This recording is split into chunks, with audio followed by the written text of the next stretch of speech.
Welcome everybody to my little talk about DOSEMU and FreeDOS. Just to get an idea about what people have done, is there anybody in this room who's ever used DOSEMU in the past 20 years? Oh, it's quite a few hands. How about FreeDOS? Probably about the same crowd. A few may have used FreeDOS on bare hardware. That's nice to see so many users. It's actually the very first time in my life that I'm giving a talk about these two projects. So let me introduce myself. My name is Bart Oldeman. I've been a long-term maintainer of DOSEMU. Between about 2001 and 2013, I started contributing about a year before. And I've also maintained the MEM utility for a while. I brought a few slides for this talk from Jim Hall, who is the long-term FreeDOS project coordinator. I myself had to step down a little bit from open source project just because of family life taking over and running after two little kids. That takes a lot of time away from doing programming. In my real life, I work for a supercomputing center at McGill University in Canada. So, just because we're in a retro computing workshop, this is where it all started. This was the kind of computer that my parents had when I was a teenager. It was a Commodore PC-23. Actually, this is one I found on Wikipedia. It's not the real one. We had one with a 720K floppy drive instead of the 5 1/4 one that is displayed over here. So we had somewhat more modern floppies. And in the beginning, sometimes we had floppies that didn't fit, and we had to copy them over to the small ones. That's quite a few years ago. So this is, probably most of you will know, this is how DOS at the time before FreeDOS existed. You only had MS-DOS, and when you installed MS-DOS, you were given this FDisk welcome screen, which was purely text-based, of course. The computer I just showed at our house was connected to a monochrome monitor, which only had a Hercules graphics mode of 720 by 348 pixels. And with a bit of tricks, you could make it either amber or dark amber if you make 1 out of every pixel black. So DOSEMU is one of the oldest projects around that was purely aimed at Linux. So when I go back into history, and at one point I downloaded all the old tarballs. The very first version was a 0.1 version released on September 3, 1992, which makes DOSEMU almost 26 years old. Maybe older than some of the people in this room, actually.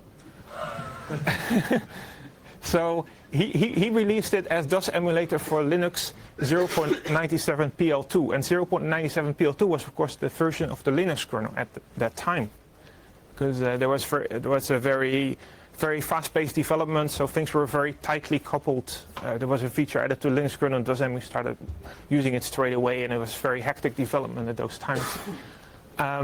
So, of course, it was a pre-alpha release with some bugs, but people started using it, and in the years from 1993 to 1997, there was quite rapid development. A lot of people contributed to it. It was kind of one of the standard parts of a Linux distribution, just because many people were still using DOS, usually on a separate partition. There was usually a FAT partition and an X2 partition at the time, one to run DOS, the other one to run Linux. Now things stabilized a little bit when, so we had Robert Sanders and James McLean, who added DOS protected mode support, DPMI. It's very useful because many of the DOS programs developed in the 90s used protected mode using this DOS protected mode interface. Hans Lerman took over. He sadly passed away a few years ago, but he stabilized DOSEMU really into a 1.0 version, which made it possible to run it without needing root anymore, and a lot of things stabilized during those years. There was still a lot of work to be done, and I took over in 2001, worked on it for a little while, the pace went down a little bit, and at some point, a long-time contributor, Sergey, started his own project. It's got a little bit for legal issues that he basically was responsible for it, and it's kind of called DOSEMU 2.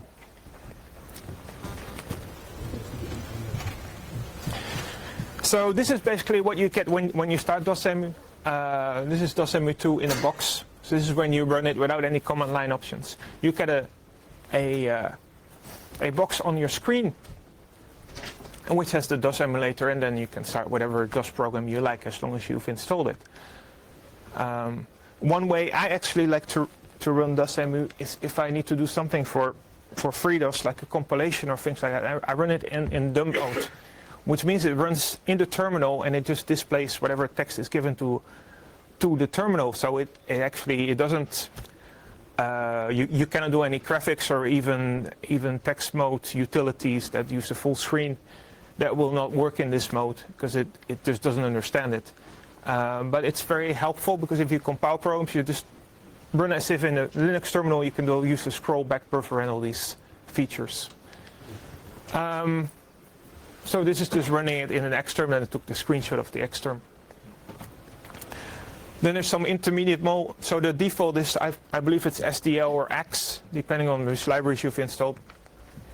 There's also an SLang terminal mode, which means you can run it in a terminal, but all the text mode utilities work okay. As long as you make that terminals 80 by 25, it will work okay. If you use different sizes, it may not work. You can run, of course, many games in DOSEMU. This is one I liked at the time, SimCity 2000, but with just about 99% of all DOS games will work in DOSEMU. There's a couple of exceptions that do weird things with VGA graphics, or sometimes weird tricks with protected mode, and they don't work. But mostly it works. And there's also other solutions to run DOS games these days. We have DOSBox, and which is squarely aimed at games and can handle some of these very weird cases.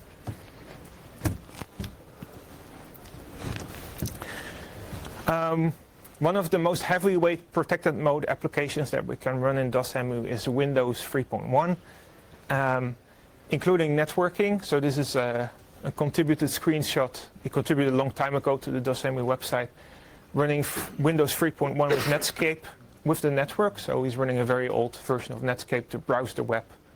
It's probably completely insecure, but it only understands basic HTML anyway, so I don't think it supports JavaScript yet.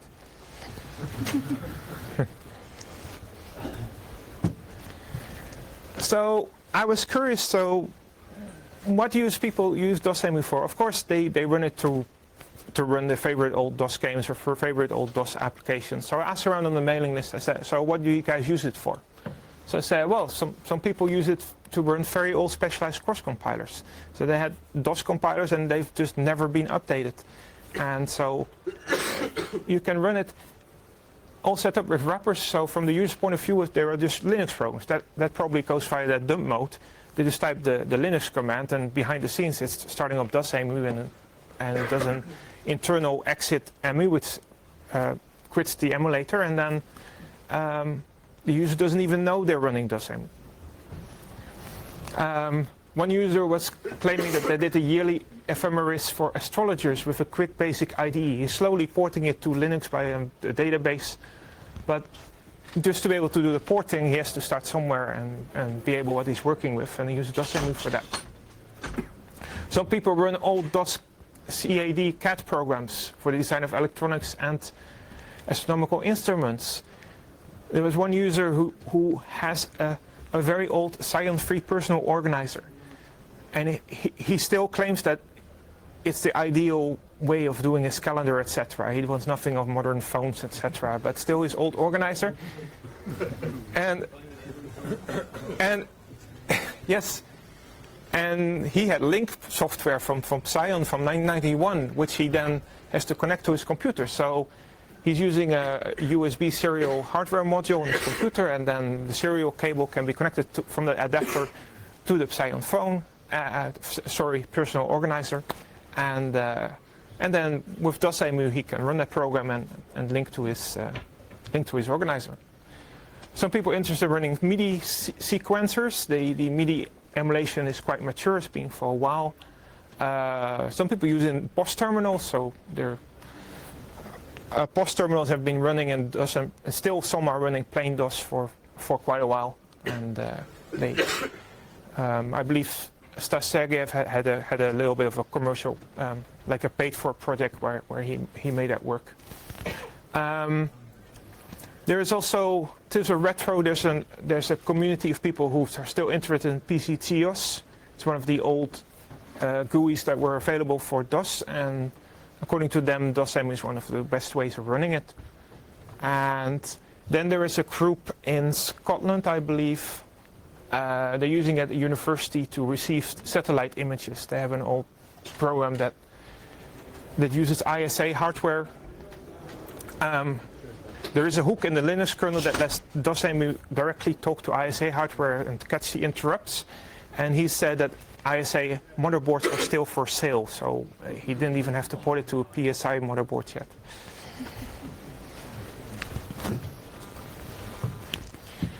So where does it fit? DOSEMU have somewhat heterogeneous competition. It's competition in open source sense, so we're not really fighting for money. But of course there's DOSBox. But whenever you ask on DOSBox user forums about anything that's not a game, they say, sorry, we only do games.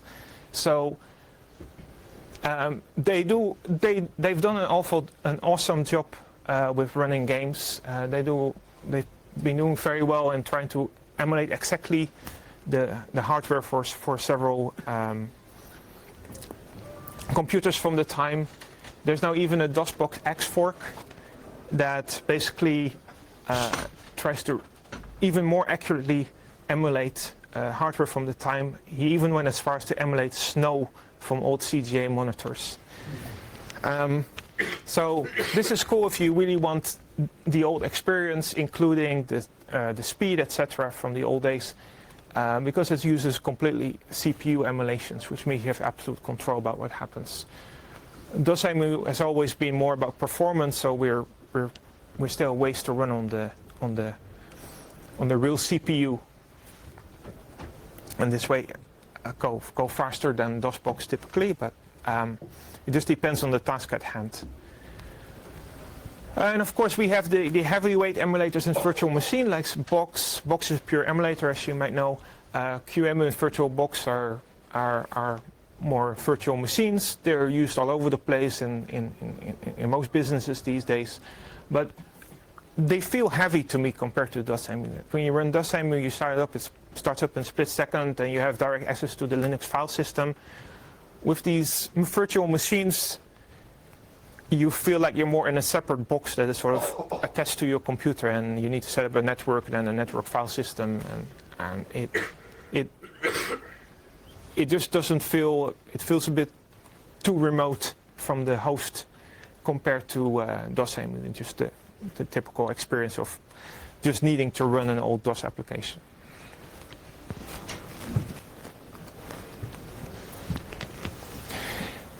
So one of the development challenges we've had over the years with DOSEMU was Linux kernel and the hardware. So every now and then the Linux kernel developers gave us a challenge and we had to adapt, otherwise we wouldn't run anymore. So, and that sort of stems that DOSEMU was talking very intimately to the Linux kernel. In the beginning, DOSEMU was just ran as root. I mean, people just ran it on their own PC, they ran things as root, and then, well, who cares about set UID? These were the old wild days, and people were typically not connected to the internet anyway, so. So it was ran as root or set UID root with direct VGA hardware access. So you basically ran DOSEMU and you open up all the ports to the VGA hardware, and you could just display whatever the DOS application sent to the screen. It was displayed directly on the monitor. That usually worked very well in the early years. Sometimes people would burn their monitor, but typically it wouldn't happen. Usually what would happen is the system just locked up and you get a black screen. You had to reboot your computer. And the other thing they could do was direct fat partition disk access, because people typically had a fat partition. So you could just say to DOSEMU, just access that partition as if it's a DOS partition, and it will just work. Just make sure that there are no Linux programs writing to that partition at the same time, where you can get really odd things happening. So we had some changes. First thing is that there was an memory mapping of proc_self_x, which means that you have the image of the executable can be mapped into memory, and that way you can inspect it and even map it a different place in memory, which we have to use for a system called EMS, expanded memory mapping, which has a piece of memory that is banked into a particular place in DOS memory. So we had to use the different methods. We can also do it via file or SHM open. So they gave us alternatives which were useful. What was harder is the disabled mmap of page 0. So this is something for the VM86 system call. It maps the low memory page 0 for DOS to page 0 in Linux user space. At some point they found out that people were exploiting that 0 page to do various security exploits, and for security reason it disabled the mmap for page 0 by default. You can still set it via sysctl. However, we need to do ways around so that people who didn't have root privilege, for instance, didn't have to, or were concerned about security, didn't have to set that sysctl. And we had to use CPU emulation, or later on KVM, which I'll get in a couple slides, instead of VM86. The DPMI stuff can still be used because modify LDT is another system call. We can offset the system-based addresses. Also, with kernel mode setting, direct VGA was gone for most people, most computers. It didn't work anymore, but we had VGA emulation, and it usually works okay. Of course, x86-64, it doesn't do VM86. It doesn't have v86 mode anymore. And in the beginning, we just had to use CPU emulation. Later on, KVM came to the rescue. So DOSEMU2, which is Tas Sergej's project, he's been doing a lot of heavy development. At some point it was a little bit unstable, then it stabilized again. They've been doing a lot of bug fixes. A lot of internal changes made things a little bit more reliable, in some cases a lot more reliable. And another cool thing is that there was a little project called the HX DOS extender, which can run Windows 32 binaries in DOS. And it works in bare DOS, but it also works in DOSEMU. And the support for that has been improved a lot, and so you can run most command line Win32 binaries in DOSEMU. It's kind of a little alternative to Wine in some cases. So for KVM, basically, was my contribution to DOSEMU2.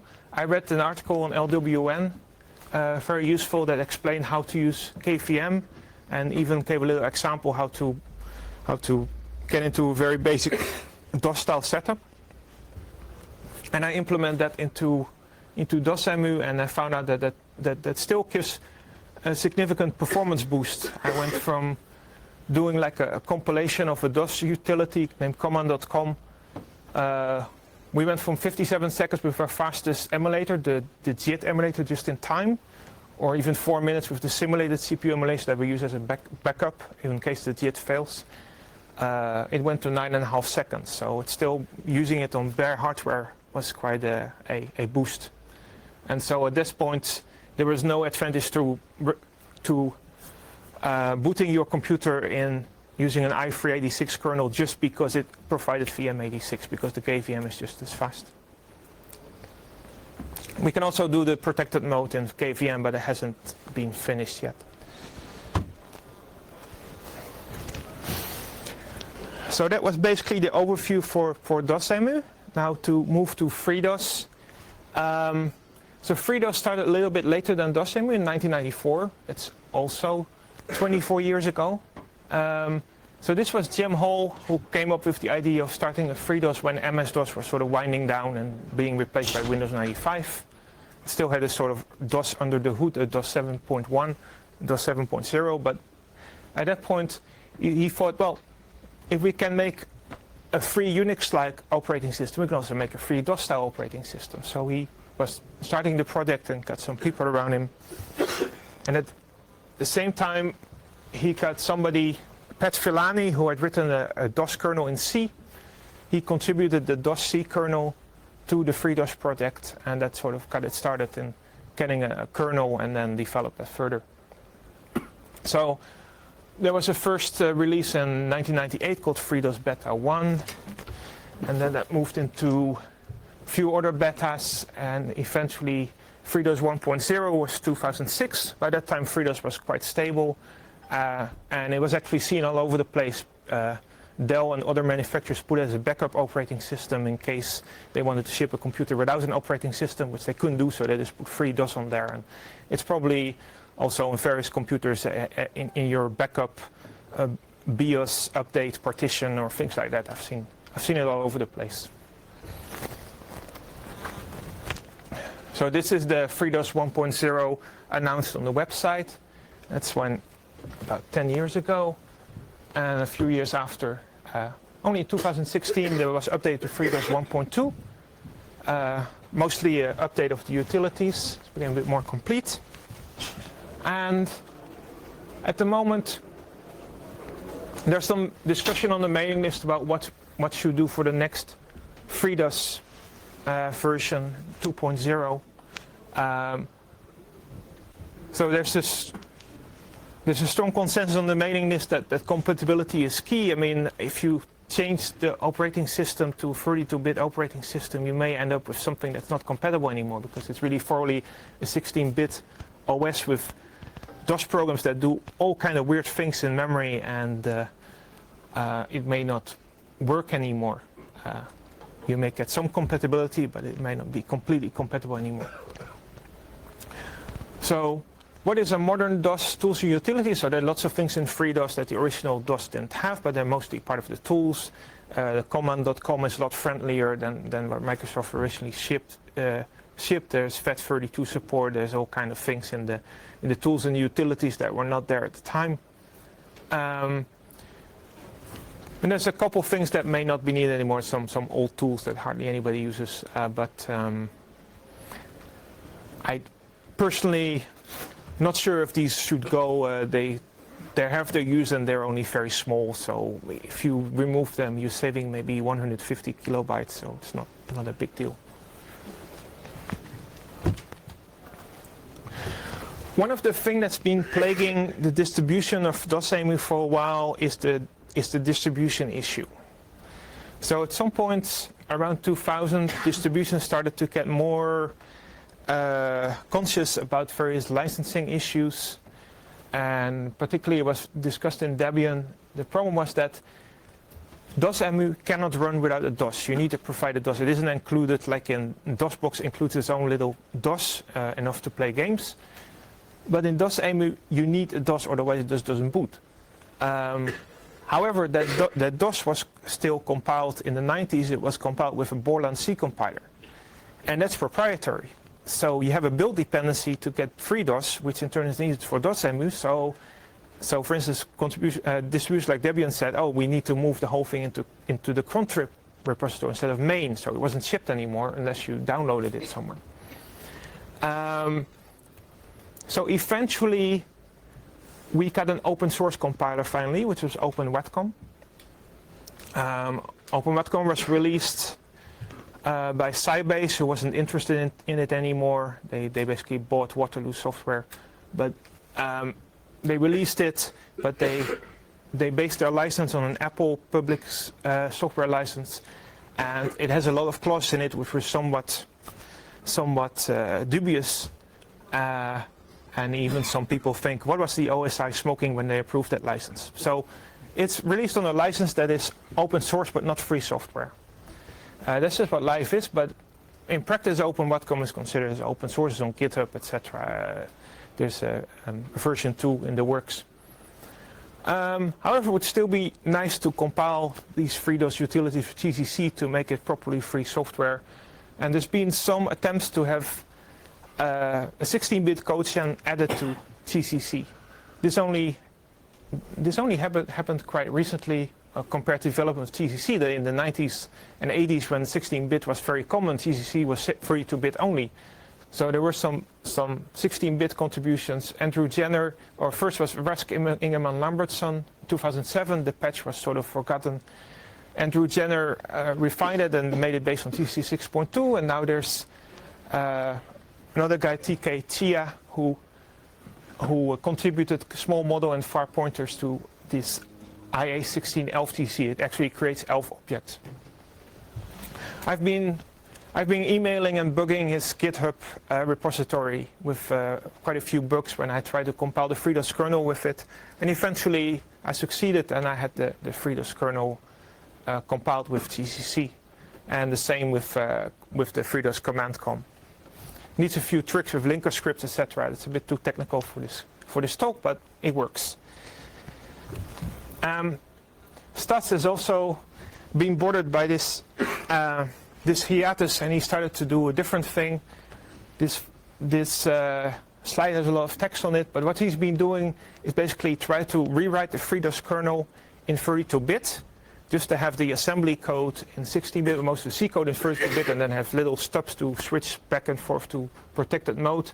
He was quite proud that he got it somewhat working and have the copyright notice debugging the protected mode in CDB and the real mode in the DOSEMU debugger utility. And he wanted me to share it with you, so because he's quite proud of it. It's actually quite a work doing this all in very modern C++ template programming. So he's so maybe at some point we'll finally have some kind of reliable 32-bit DOS kernel after all. So this is just a bunch of links where you can find these DOSEMU and FreeDOS utilities. But I think I've covered everything now, just in time. And thank you for your attention.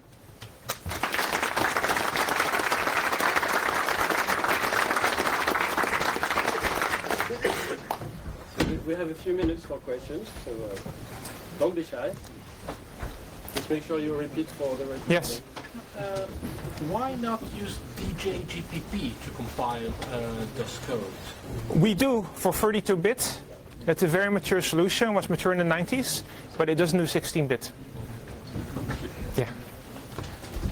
So a lot of talk about DOS kernels are kind of implicit in that they work for IBM compatibles. How, like, for example, with FreeDOS, what's the attitude of FreeDOS towards emulating or supporting non-IBM compatibles? The question is, how does FreeDOS work with IBM non-compatibles?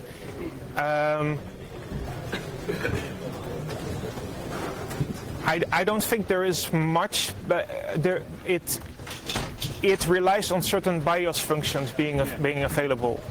So at the moment, there's some efforts to get FreeDOS working on some things like core boot and things like that, and they actually implement these BIOS functions typically. So it hasn't been a big problem in practice, but maybe there's some very old computers that are not completely IBM compatible. There hasn't been any special effort for that I know of, just because nobody had them. Yeah. Is it to load FreeDOS with a drop in a multiple mode? If it's possible to... Yes. So he's asking if it's possible to load FreeDOS via grub. On a modern computer, it's possible. You may have to switch off secure boot and all kind of UAV stuff, make it as basic legacy as possible. And then you can load FreeDOS via grub via a chain loader, just a little 512-byte boot sector style piece of code that grub can load, and in turn that loads the FreeDOS kernel. It's possible.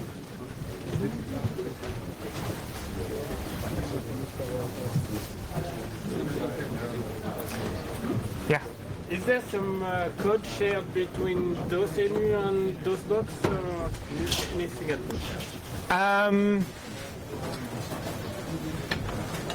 A tiny bit.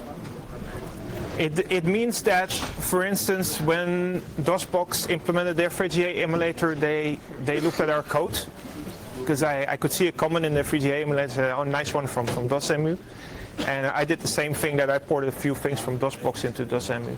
But beyond a little bit of porting, there's not any code sharing. They're very different code bases. DOSBox from the get-go was developed as a portable C program that runs with STL, whereas DOSEMU is a much longer history of being more Linux specific. Another question? How do you handle special formatting for protection and so on? All the old games were protected with very special diskette formatting. Copyright protection. How do we deal with special formatting for old games? In some cases we can't. Often there, for these kind of things, apparently there are cracks available. It's not very legal, but I think that's what people do, yeah, when they want to run these things. Yes. Yeah. I mean, but yeah. But just to add to your question, I mean, it is possible to emulate a diskette and just have an image as a floppy drive. That's what I'm saying. Well, Yeah, I cracked too many of them. that's okay. Yeah. I will work on that. Yeah, so very few computers have floppy drives anymore, but you can have a colon as a 720 kilobyte image or whatever image you throw it at. Yeah. It would be easier with you, so that is VMware. DOS 1.0 running under VMware, but it's more difficult. Okay. Yeah, no, with DOSEMU, it's just one of the configuration options that you can set the A drive to an image file. Yeah. Thanks.